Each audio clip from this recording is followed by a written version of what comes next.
Selamat datang di Nagaya Technologies, Gold-Backed Cryptocurrency with Subsidiary Projects. Hari ini kita bersama founder dan CEO of Nagaya Technologies, Mr. Yorat Johannes Chandra. Mr. Johannes, how are you? Terima kasih Dani, baik sekali. Oke, Mr. Johannes, kita mau tanya, Ya. apa sih sebenarnya yang melandaskan konsep Nagaya? Latar belakangnya apa sih? Oke, jadi kalau kita lihat ya, di tahun 2017 itu kan banyak sekali koin dan token-token yang bermunculan dengan klaim bahwa mereka akan menjadi the next Bitcoin. Right. Nah, tahun 2018 tuh mayoritas dari mereka itu akhirnya berguguran ya, baik yang disengaja maupun yang tidak disengaja. Sehingga kita itu mempelajari apa saja sih kekurangan dari koin-koin atau token-token yang sudah ada tersebut. Right. Nah, dari kekurangan yang ada ini kita coba untuk membuat konsep mata uang kripto, ya kan, yang bisa dipegang untuk waktu yang lama, relatif lebih stabil, dan kecenderungannya naik harganya dari waktu ke waktu. Oke. Sehingga kita menciptakan sebuah mata uang kripto yang di-backup oleh emas real, emas murni, dan juga ditunjang oleh proyek-proyek yang juga real. Oke. Oke, interesting. Nah, Nagaya itu kan di-backup oleh emas nih. Ya. Kalau boleh tahu, kenapa sih harus... Oke, sebelum kita masuk ke kenapa emas, kenapa harus ada backup? Oke, kita kan tahu ya dalam dunia usaha, bisnis, investasi, itu kita kenal pasti ada namanya keuntungan dan kerugian. Betul. Ya, nggak mungkin ada bisnis, usaha, investasi yang selalu pasti untung. Kalau Pak Dani ada, tolong kasih tahu kita di dalam awal. Mungkin Ya. kalau bagi para penonton yang ada, mungkin juga boleh kasih tahu kita. Boleh kasih tahu kita ya. Tapi berhubung ya kita tahu ya pasti di mana ada profit keuntungan di situ juga pasti ada resiko. Betul. Oke. Nah, kebanyakan orang tuh semua orang pasti seneng dan bisa tuh nerima yang namanya keuntungan. Tapi bagaimana dengan kerugian? Betul. Ya. Kalau sampai kerugian ini sampai terjadi dengan mereka, kadang-kadang ya kita mau nggak mau ya, tapi kita akan berusaha supaya kerugian itu jangan sampai maksimal, jangan sampai seluruhnya. Ya kalau bisa kita minimalisir. Ya. Nah kalau kita melihat dari data-data dari coinmarketcap.com yang ada, lebih dari 90% koin token yang beredar sampai saat ini itu rata-rata kehilangan nilainya. Bahkan ada yang sampai nggak ada nilainya lagi. Oke, nah ini ya terjadi karena di dunia mata uang kripto saat ini itu 99% cryptocurrency itu tidak memiliki intrinsic value. Hanya memiliki market value, di mana market value ini ya sangat bergantung dari tingkat kepercayaan. Gitu. Nah, disinilah fungsi dari backup yang dimiliki Nagaya. Dengan adanya backup ini, nilai dari Nagaya itu tidak akan mungkin mencapai 0. Ya. Kenapa? Karena nilai intrinsik Nagaya itu adalah nilai intrinsik dari sesuatu atau aset atau produk yang membackup Nagaya itu sendiri, yaitu emas murni. Jadi nilai intrinsik Nagaya adalah nilai intrinsik emas murni yang membackup setiap Nagaya.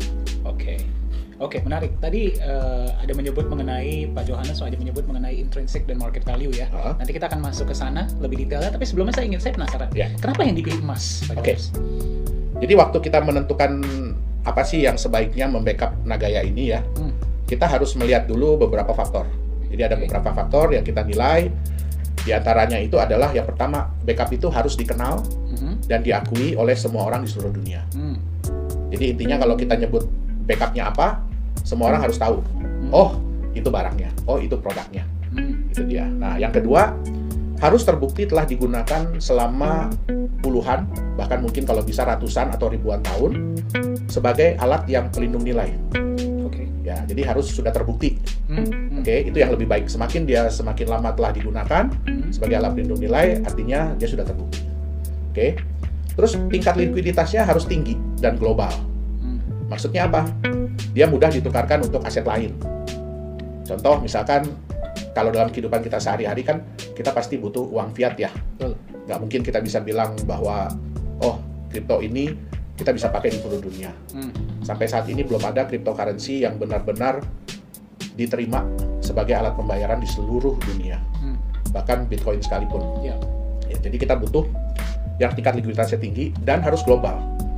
Jadi jangan cuma di Indonesia, cuma di Singapura, cuma di Korea, cuma di Amerika gitu. Nggak bisa, kita harus di global. Nah, backup ini pun harus bisa diklaim. Harus bisa diklaim dengan mudah dan dalam jumlah yang beragam.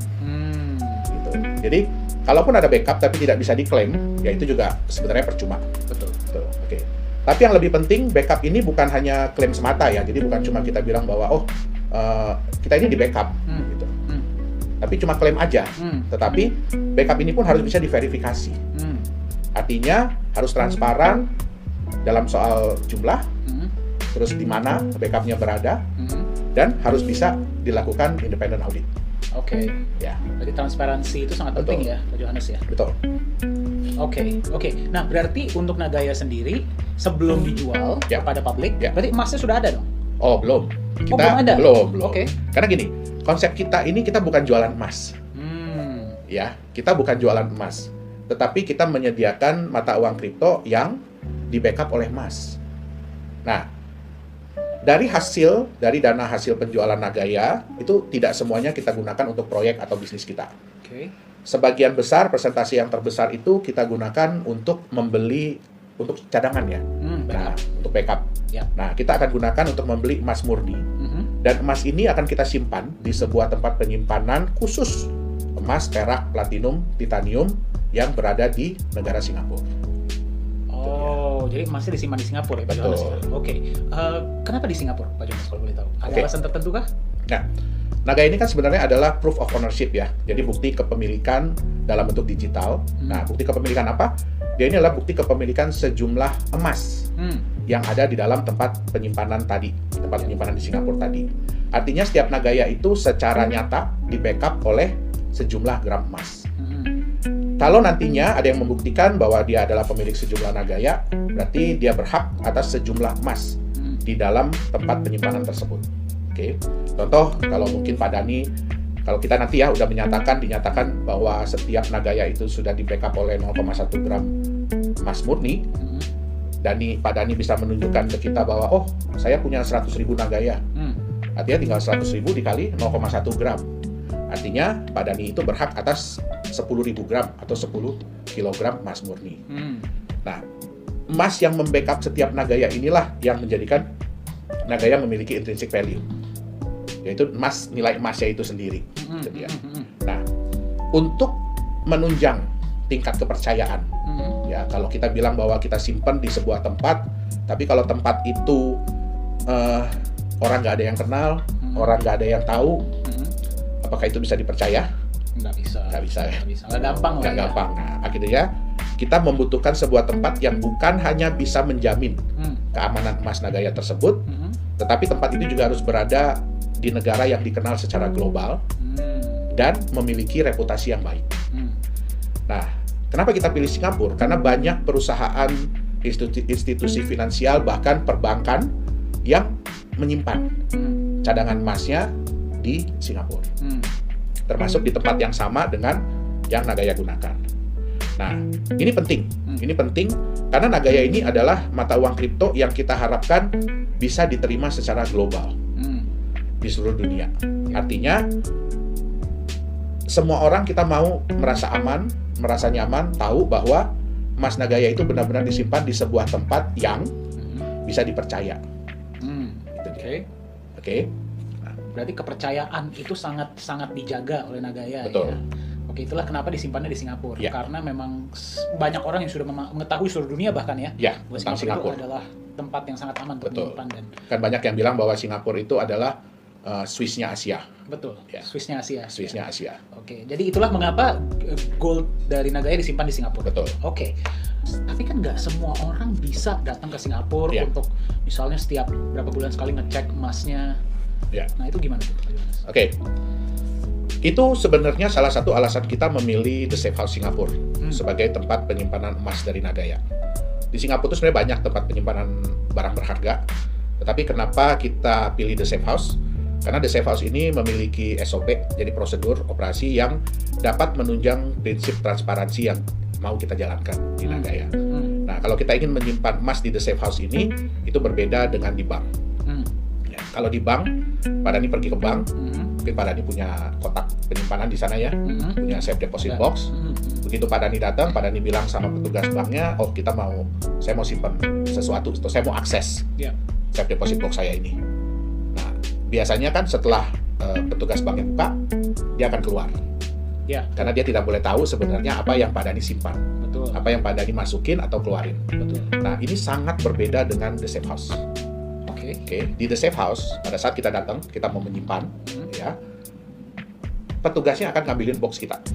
Oke. Oke, dia verifikasi dulu apakah benar kita punya akses ke box tersebut. Kemudian petugasnya akan datang, ya, bawa box kita. Nah, box kita ini biasanya disegel. Jadi ada nomor segelnya. Nah, mereka akan mengeluarkan dokumen bahwa benar pada saat kita mengakses box tersebut, nomor segel yang terpasang tuh nomor misalkan 123. Oke.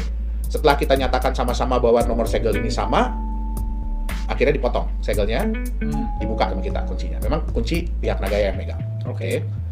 Nah, begitu sudah dibuka, baru dicek lagi sama-sama. Nih ya, emasnya sesuai dengan dokumen terakhir. Nah, setelah itu kita nambah emas, ya kan? Pada saat kita nambah emas, sebelum kita memasukkan emasnya ke dalam kotak itu, pihak The Safe House akan mendata emas apa yang kita masukkan bersama dengan emas-emas yang lain yang ada di kotak tersebut, sehingga daftar kita jadi bertambah dengan emas baru. Nah, setelah kita nyatakan bersama-sama dengan pihak The Safe House bahwa oh ya benar, ini jumlahnya sudah sama, nomor serial number emasnya sudah sama, jumlah dalam gramnya sudah sama. Oke, saya dari pihak Nagaya atau kita punya manajemen yang lain, direksi-direksi yang lain, ya, kita harus tanda tangan surat tersebut bersama dengan 2 orang staf dari The Safe House. Wow. Ya. Oke, dengan 2 orang staf dari The Safe House.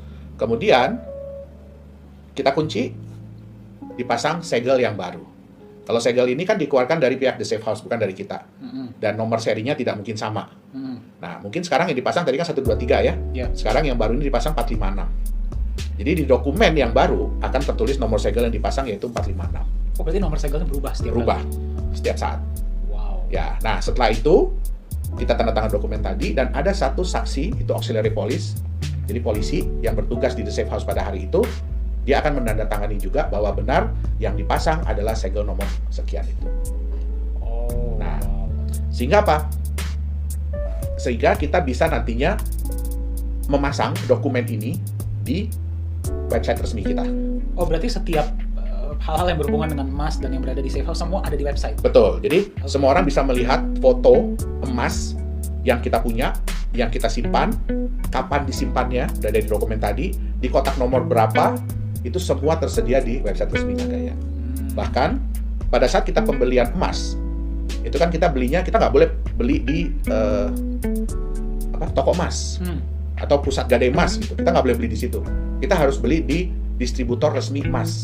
Harus di distributor resmi emas. Yang kita pilih memang di Singapura. Jadi mereka pun kan diawasi oleh pemerintah Singapura. Jadi nggak mungkin kita bisa naikin harga, kita bisa nitip, tolong dong harganya tulis sekian gitu. Ya kita tahu lah Singapura kayak apa. Ya, nggak sembarangan. Nggak sembarangan, betul. Jadi mereka nggak bisa sembarangan memanipulasi data atau ngarang-ngarang nilai gitu. Betul. Oke, jadi betul. Kita ingin semuanya transparan, semua orang bisa melihat emas yang dibeli, dan apakah benar emas itu sudah disimpan, kapan disimpannya, di kotak nomor berapa. Nah, semua itu tertera di websitenya Nagaya, website resmi dari Nagaya. Nah, untuk menambah juga kenyamanan, kita tahu kan bahwa itu kan berarti klaim dari pihak Nagaya dan dari pihak The Safe House. Betul. Nah, kita ingin supaya gini, yang namanya transparansi itu tidak ada batasnya. Tapi kita ingin setransparan mungkin yang kita bisa. Sehingga kita juga sudah menunjuk auditor independen yang nantinya akan secara rutin ya memeriksa jumlah emas yang ada di kotak penyimpanan Nagaya. Oh, berarti kotak penyimpanan itu pun diaudit secara rutin? Betul. Oke. Itu dia. Kita akan ada independent auditor. Supaya apa? Ini menambah kenyamanan. Ya, menambah kenyamanan, keamanan, dan meningkatkan kepercayaan dari pemilik Nagaya. Itu dia.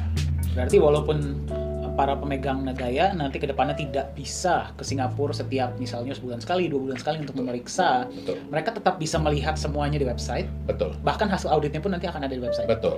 Oke. Betul. Jadi kalau suatu waktu Pak Dani datang, ya kan, ke kantor Nagaya di Singapura, mungkin lagi main-main, nanti saya mau lihat dong emas yang nomor seri sekian. Nah, kita harus bisa menunjukkan.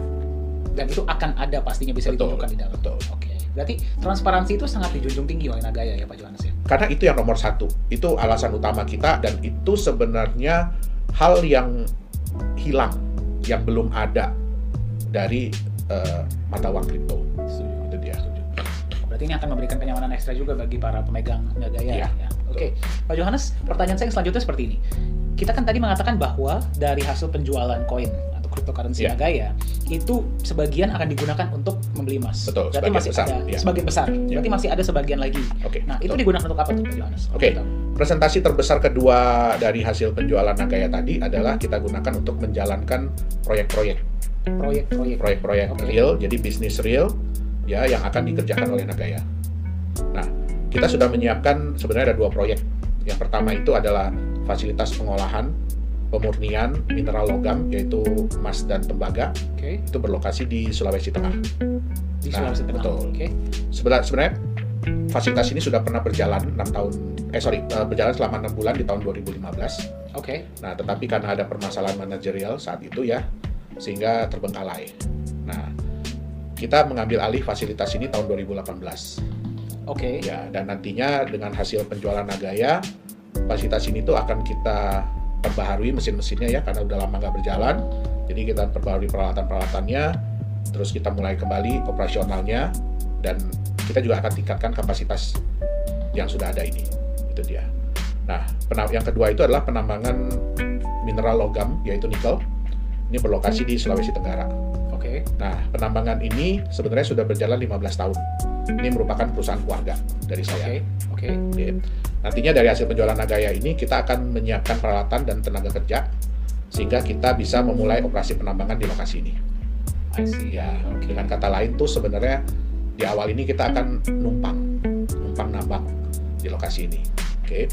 Nah, tentu saja hal ini kita kan mau Nagaya ini berjalan dengan cepat sehingga semua orang bisa merasakan benefit atau manfaat dari memiliki Nagaya secara cepat. Betul ya, pasti. Nah, kenapa kita istilahnya numpang nambang ini? Karena ini akan sangat menghemat waktu dan biaya. Kalau kita mau mulai nambang sendiri dari awal, pasti text ya time, kan? Pasti ya kita harus beli lahan terlebih dahulu, kita harus urus segala perizinan, ya kan? Dan itu pasti memakan waktu dan biaya. Setuju. Sambil seiring dengan kita melakukan penambangan di tempat ini, kita pun akan mencari lahan kita sendiri. Itu berarti berjalan. Betul. Sambil ya. Betul. Mengurus perizinan semua. Nah, kalau di lokasi yang baru ini semua udah siap, izin sudah siap, ya kan? Artinya kan kita tinggal pindah. Betul. Peralatan kita yang sudah ada ke lokasi yang baru.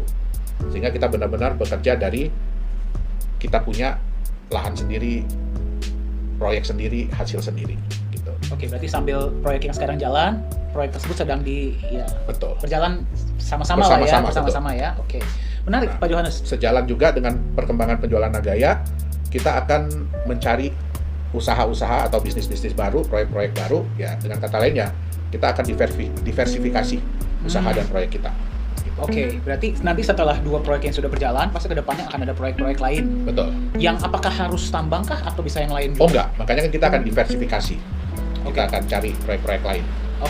Jenis yang lain ya.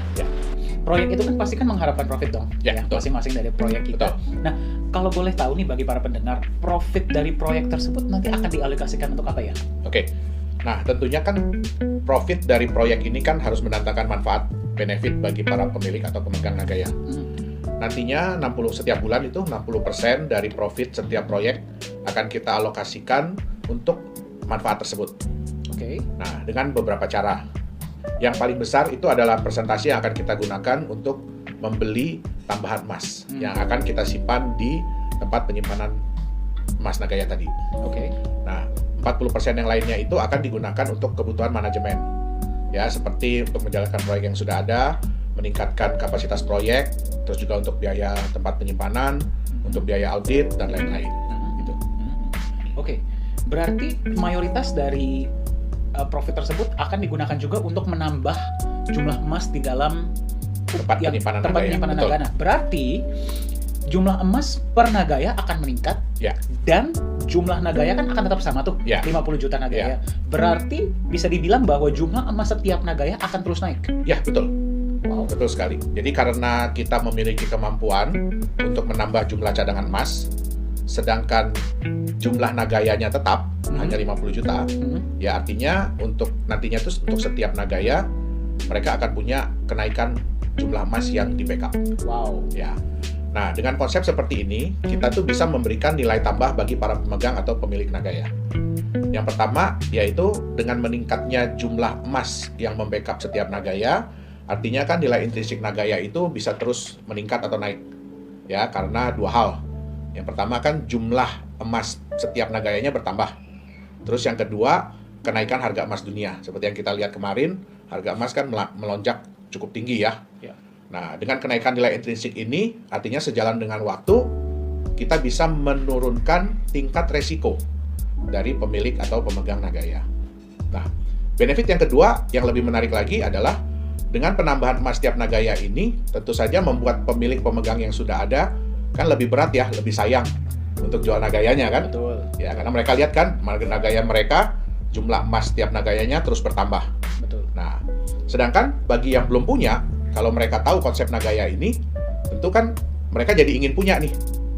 Nah, tapi kan Nagaya ini terbatas. Artinya apa? Kedepannya, mereka harus mendapatkan Nagaya ini dari pemilik atau pemegang yang sudah ada.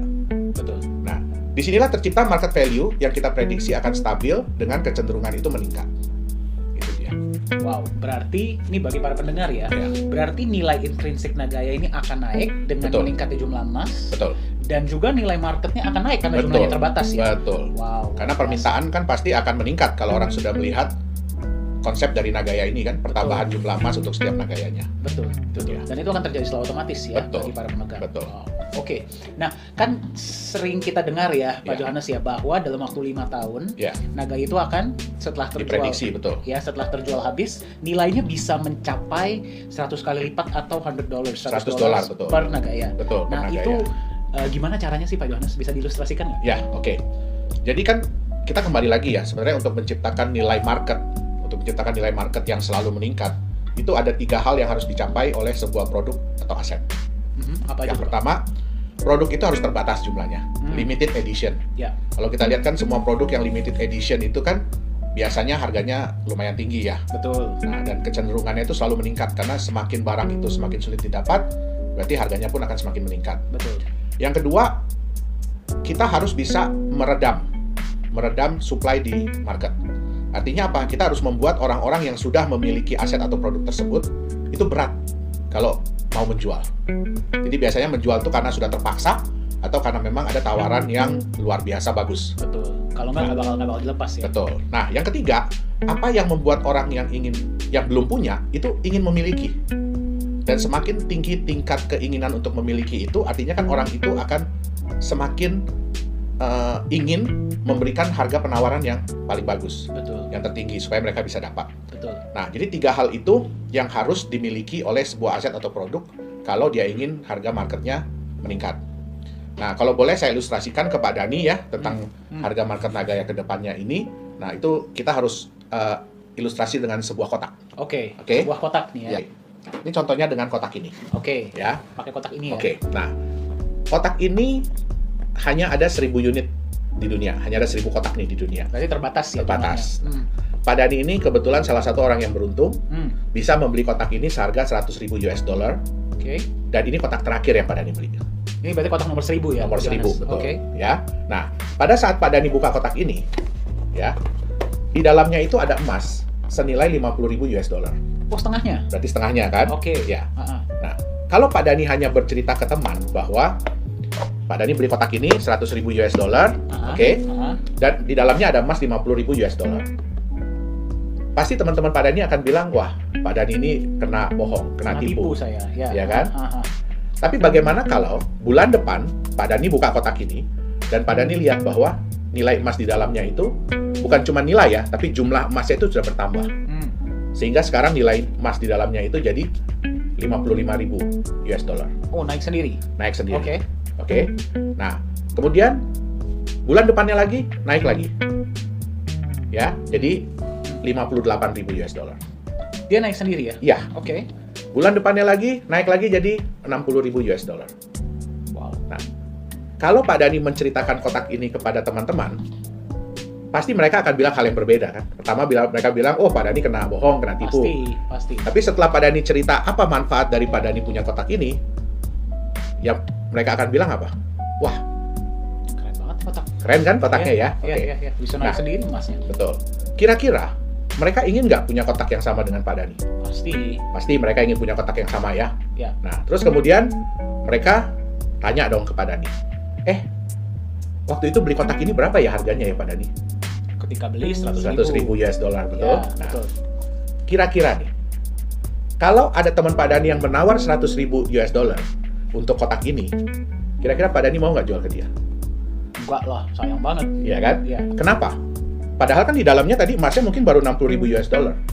Tapi kan Pak Dhani melihat ada benefit atau nilai tambah dari kotak ini. Betul nggak? Betul. Setiap bulannya emasnya bisa bertambah. Betul. Jadi yang dilihat adalah future potential ya. Potensi masa depan. Ya. Oke. Nah, mungkin nggak ada yang menawar 2 miliar? Mungkin aja. Mungkin. Kenapa? Karena dia melihat potensi masa depan. Itu yang pertama. Yang kedua, karena kotak ini udah nggak ada lagi yang jual. Perusahaan udah nggak jual lagi. Ya. Jadi mau tidak mau dia harus berusaha untuk menawar kotak ini dari Pak Dhani. Atau dari 999 orang lain yang punya kotak ini. Ya kan? Nah, mungkin nggak ada yang nawar 5 miliar? Mungkin aja. Mungkin. Mungkin. Nah, inilah yang disebut dengan market value. Market value itu berarti value yang diberikan oleh pasar. Pasar. Oke. Jadi mereka mau menilai berapa. Bukan hanya berdasarkan intrinsic value yang ada, tetapi berdasarkan dari future. Oke, ya, dari potensi masa depan, betul. Nah, itu dia yang harus dilihat. Oke.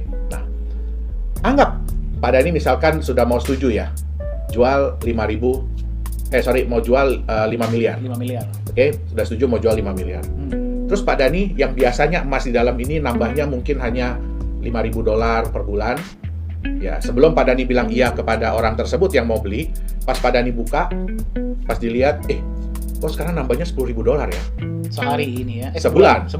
Oke. Nah, biasanya kalau perusahaan menjalankan bisnis, menjalankan proyek, semakin lama biasanya profitnya semakin naik atau semakin turun?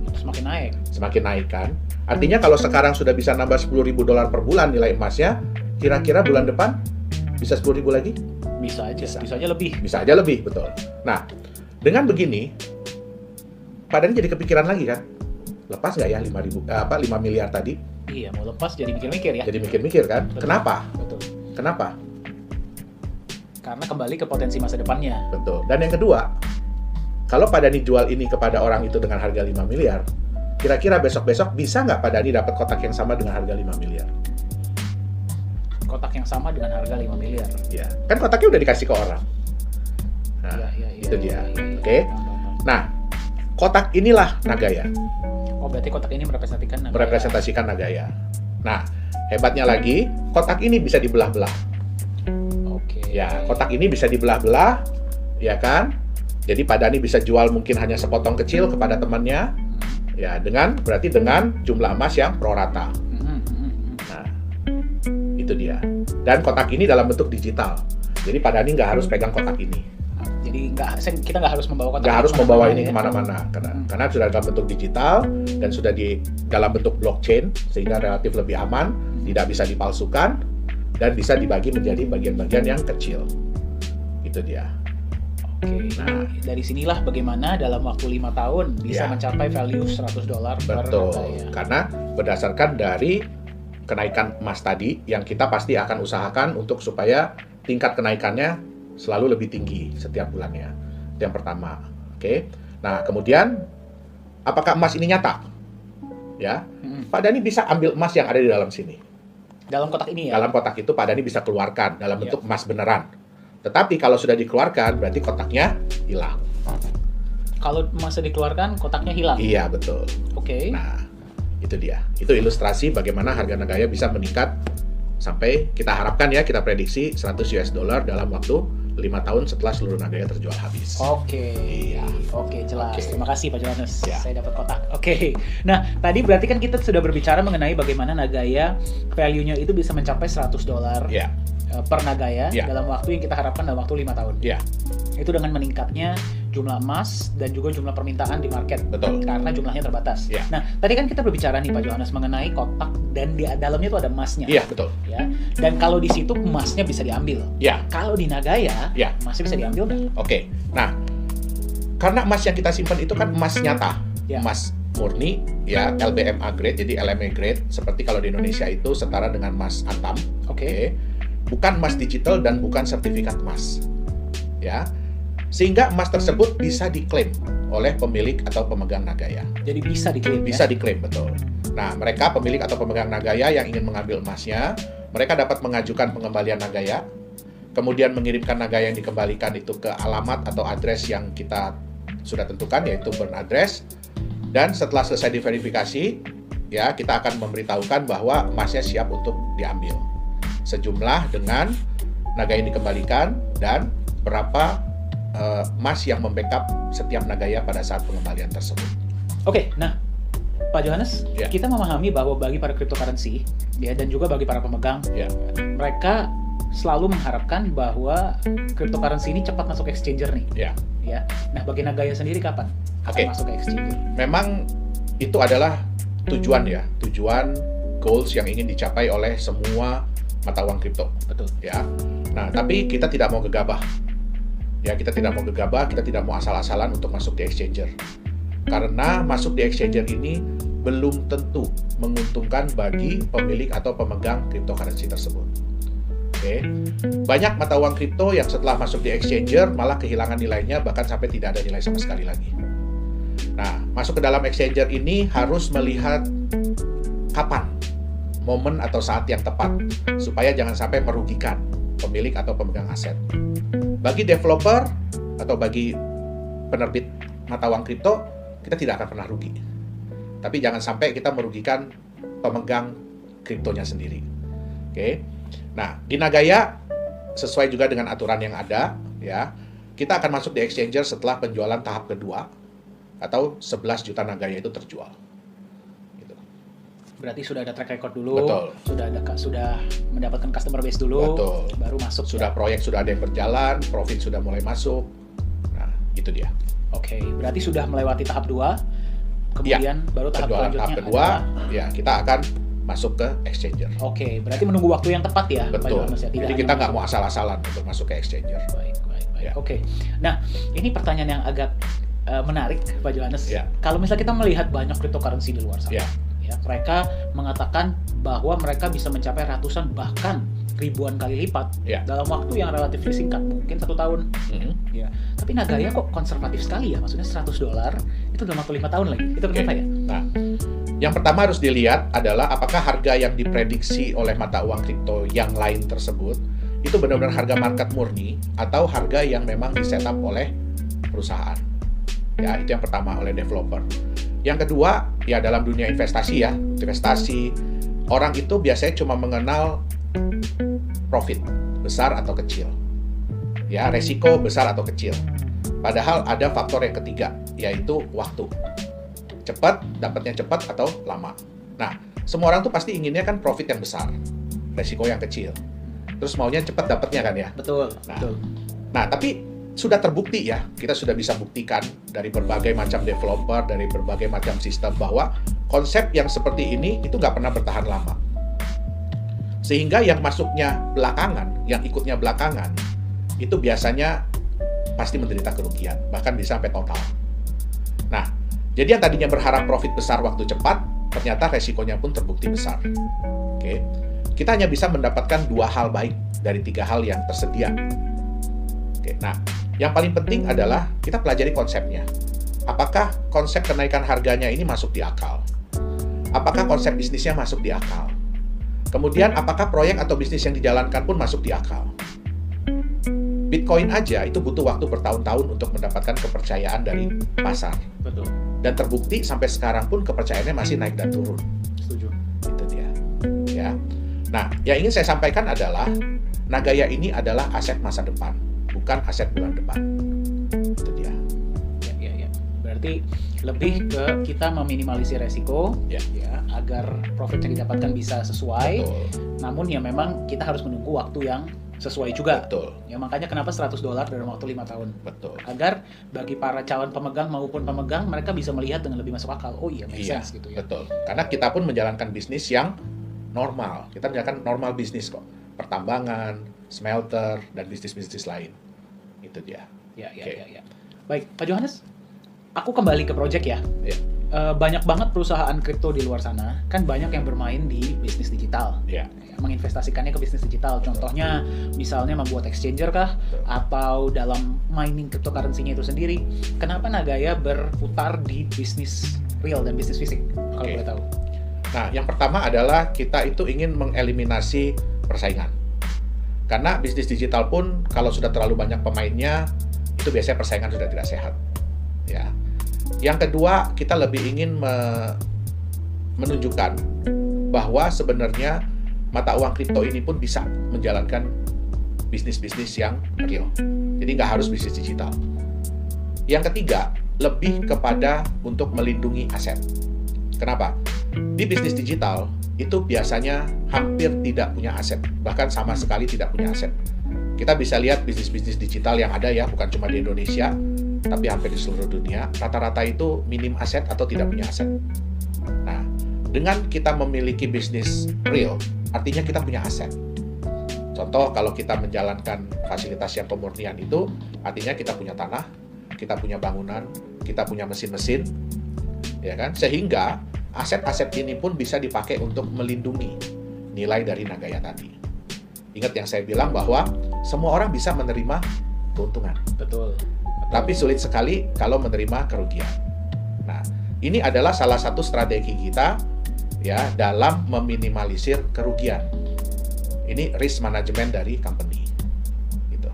Oke, berarti barrier to entry ya yang pertama agar karena kalau di bisnis digital kita mengetahui kompetisinya juga nggak sembarangan. Betul. Ya, dengan lebih banyak kompetisi pastinya juga Betul. akan lebih sulit ya. Dan kedua, menunjukkan bahwa cryptocurrency ini juga bisa menjalankan bisnis real. Betul. Dan yang ketiga, melindungi aset. Betul. Oke. Ya. Nah, Pak Johannes, kenapa sih yang sangat dijunjung tinggi oleh Nagaya itu transparansi? Kenapa itu sangat penting bagi Nagaya? Oke. Sebenarnya bukan hanya di Nagaya ya, transparansi itu penting, tapi sebenarnya di semua mata uang kripto itu penting. Faktor kepercayaan dan kenyamanan pemilik atau pemegang mata uang kripto itu sangat penting dalam menjaga kestabilan dan kenaikan harga. Semakin tinggi kepercayaan dan kenyamanan itu, maka mereka akan semakin berat, semakin sulit, semakin sayang untuk menjual mata uang kriptonya. Dan semakin tinggi kepercayaan dan keamanan itu membuat yang belum punya akan berusaha untuk memiliki. Oke. Nah, sehingga dengan terciptanya market dan supply, dengan supply yang terbatas dan permintaan yang tinggi, inilah yang dibutuhkan agar harga market itu bisa naik. Ya. Nah, yang kedua, semua orang bisa membuat klaim bahwa mata uang kripto mereka di-backup oleh aset. Contohnya emas. Ya, bahwa mereka sudah nyimpen 1 ton emas di Singapura, padahal nggak ada yang pernah lihat. Bahwa mereka punya proyek-proyek tambang, tapi nggak ada yang bisa memverifikasi. Nah, kalau semua ini tadi tidak transparan, semua klaim-klaim ini tidak transparan, tidak bisa diverifikasi kebenarannya, tidak bisa ditunjukkan, tidak bisa diaudit secara independen, maka hal ini percuma, tidak akan berguna. Nah, suatu waktu orang akan menemukan ya bahwa hal-hal ini itu sebenarnya tidak ada. Yang terjadi adalah kepercayaan akan hilang. Betul. Kalau kepercayaan akan hilang, otomatis harga akan hilang. Itu dia. Oke, berarti transparansi itu saya setuju. Transparansi itu tidak hanya penting untuk Nagaya, tapi juga sebenarnya untuk semua cryptocurrency mata uang lainnya. kripto, betul. Pak Johannes, untuk Nagaya sendiri, rencananya ke depannya seperti apa sih? Oke, yang pasti orang juga banyak bertanya ya, roadmap kita kok berbeda dengan kripto-kripto lain, dengan developer kripto-kripto lain, yang biasanya berdasarkan dari waktu. Ya. Nah, sebenarnya dalam dunia bisnis itu nggak bisa juga seperti itu, roadmap yang seperti itu. Itu kalau kondisinya ideal, artinya penjualannya bisa dicapai dalam waktu yang memang benar-benar segitu, ya sehingga semua bisa dijalankan. Nah, kalau roadmap di Nagaya itu lebih kepada sudah berapa banyak Nagaya yang terjual. Ya. Rencana kita adalah pada saat kita sudah menjual 3 juta Nagaya, kita akan memulai proyek nikel kita, proyek pertambangan nikel kita. Setelah terjual 3 juta. Setelah terjual 3 juta Nagaya. Nah, kita sudah bisa mulai persiapan, sudah bisa mulai untuk menambang. Memang dalam skala yang kecil, belum skala yang besar. Target kita adalah kita bisa menambang sampai 50.000 ton per bulan. Nah, itu memang sejalan dengan waktu pasti kita akan tambah kapasitas. Tapi di 3 juta itu, 3 juta naga yang terjual, kita sudah bisa mulai sebenarnya persiapan. Dan dari mulai persiapan itu sebenarnya kita harapkan dalam waktu 6 bulan kita sudah bisa melihat profit. Dalam waktu 6 bulan? Dalam waktu 6 bulan kita bisa melihat profit. Tentu saja kita pasti akan berusaha secepat mungkin. Ya. Tapi let's say 6 bulan. Kemudian setelah terjual 11 juta nagaya, kita juga akan memulai untuk persiapan kita punya fasilitas pemurnian, fasilitas pengolahan dan pemurnian emas dan tembaga tadi.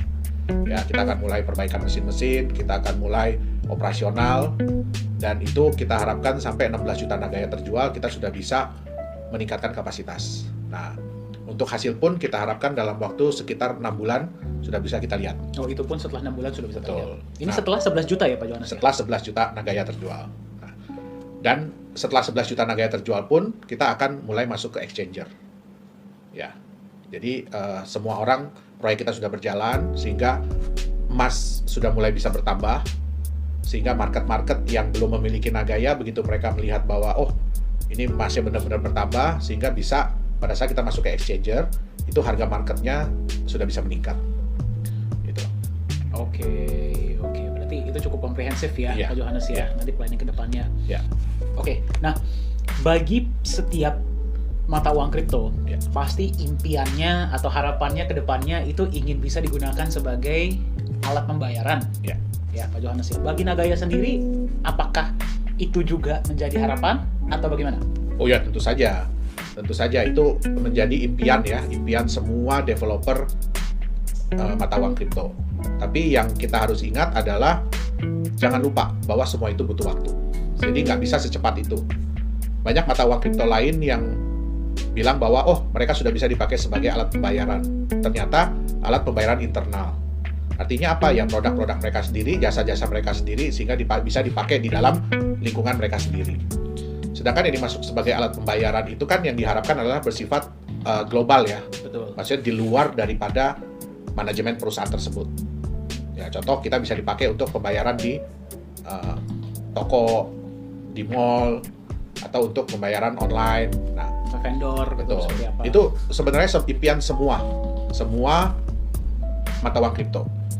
Nah, kita itu juga ingin menciptakan konsep supaya mata uang Nagaya ini, ya mata uang kripto Nagaya ini lebih bisa diterima oleh para vendor, oleh para toko, oleh para penjual. Ya, kenapa? Karena kalau kita melihat volatilitas mata uang kripto yang ada, kenaikan penurunan harga itu sebenarnya menyeramkan bagi orang-orang yang mau menerima pembayaran. Karena bayangkan, kadang-kadang mereka terima pembayaran pada saat harganya sekian, rate-nya sekian, terus tiba-tiba baru sejam 2 jam, tiba-tiba itu bisa turun yang jauh. Ya, tentu saja itu kan beresiko ya. Nah, kita dengan konsep Nagaya ini, kita ingin menciptakan mata uang yang relatif lebih stabil dan relatif lebih meningkat. Nah, kebetulan ya kita juga menerima kabar gembira ya beberapa bulan yang lalu. Kita sudah bekerja sama, jadi saya sudah tanda tangan kerjasama MOU dengan satu mall di Korea Selatan, itu di ibu kota baru Korea Selatan, yang akan dibangun mulai tahun 2021 dan direncanakan 2023 sudah beroperasi. Wow. Ya, nah mall ini nantinya akan menggunakan mata uang kripto sebagai alat pembayaran, dan kita berhasil dipilih. Jadi Nagaya ini berhasil dipilih nantinya akan difungsikan sebagai alat pembayaran di seluruh mall tersebut. Wow. Ya, nah mall ini sebenarnya nanti ada 5 blok. Jadi yang pertama akan pakai kita adalah blok nomor 4. Ini lebih ke temanya adalah entertainment. Ya, jadi mall ini lebih temanya ke entertainment, dan nantinya Nagaya bisa dipakai untuk bertransaksi di sana. Ya, nah nantinya jadi ini adalah pilot project ya, project percontohan. Setelah berhasil itu akan dikembangkan ke 4 blok yang lain ya. Jadi total 5 blok. Nah, nanti seiring dengan waktu mungkin bisa diuji coba lagi ke mall-mall berikutnya. Gitu. Kenapa mereka memilih Nagaya? Karena setelah mereka survei, Nagaya ini yang bisa lebih memberikan rasa nyaman dan aman, terutama bagi yang menerima pembayaran. Betul. Kalau bagi yang bayar tuh nggak masalah, tapi bagaimana dengan yang menerima pembayaran? Itu dia. Karena volatilitas kripto tadi ya. Betul. Wow, berarti kita bisa melihat Nagaya digunakan sebagai alat pembayaran di mall di Korea ya, Korea Selatan, Johannes, ya, pada tahun 2023. Ya. Wow. Semoga itu menjadi benchmark bagi mall-mall dan vendor-vendor lainnya untuk bisa menerima Nagaya sebagai alat pembayaran. Ya. Wow. Jadi memang ya semua itu butuh waktu. Semua itu butuh waktu dan semua itu butuh kepercayaan. Nah, itulah nilai pentingnya ya. Kenapa kita harus menerapkan transparansi. Itu dia. Setuju. Nah, tadi kan kita sudah berbicara cukup panjang ya, Pak Johannes ya, mengenai Nagaya. Bagi para pemilik atau calon pemilik Nagaya, ada kesan dan pesan nggak, Pak Johannes? Oke. Jadi sebenarnya adalah kita di sini Nagaya itu ingin mengedukasi. Kita tuh ingin mengedukasi teman-teman semuanya ya, terutama yang selama ini mungkin udah merasakan jatuh di dunia mata uang kripto. Mata uang kripto ini sebenarnya adalah sesuatu yang luar biasa, yang bagus. Konsep daripada blockchain ini adalah sesuatu yang luar biasa, sesuatu yang bagus. Tetapi karena banyak disalahgunakan, itu dia. Nah, banyak juga teman-teman yang bertanya kepada saya, sekarang ini kan orang udah pada mulai udah pada mulai negatif, ya, udah pada mulai negatif thinking terhadap cryptocurrency. Nah, kenapa kok Nagaya tetap mau hadir? Nah, disinilah fungsinya kita. Kita ingin memberikan sesuatu yang berbeda. Kita ingin memberikan suatu pengajaran bahwa ini bisnis. Walaupun bentuknya digital, tapi ini bisnis. Nah, bisnis itu harus masuk di akal. Bisnis itu harus transparan. Ya, bisnis itu harus accountable. Sehingga bisnis itu bisa berlangsung dalam jangka waktu yang panjang. Nah, dan yang harus diingat adalah bahwa setiap bisnis itu harus punya manajemen resiko. Kita nggak bisa bilang bahwa bisnis kita itu yang terbaik, bisnis kita itu tidak ada resiko.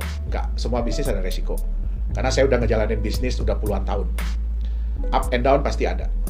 Tapi di sini kita ingin memberikan bukan hanya ingin berjualan Nagaya, tapi kita ingin memberikan satu solusi bagi teman-teman ya. Yang pertama untuk belajar mengenai bagaimana cara memilih mata uang kripto yang tepat.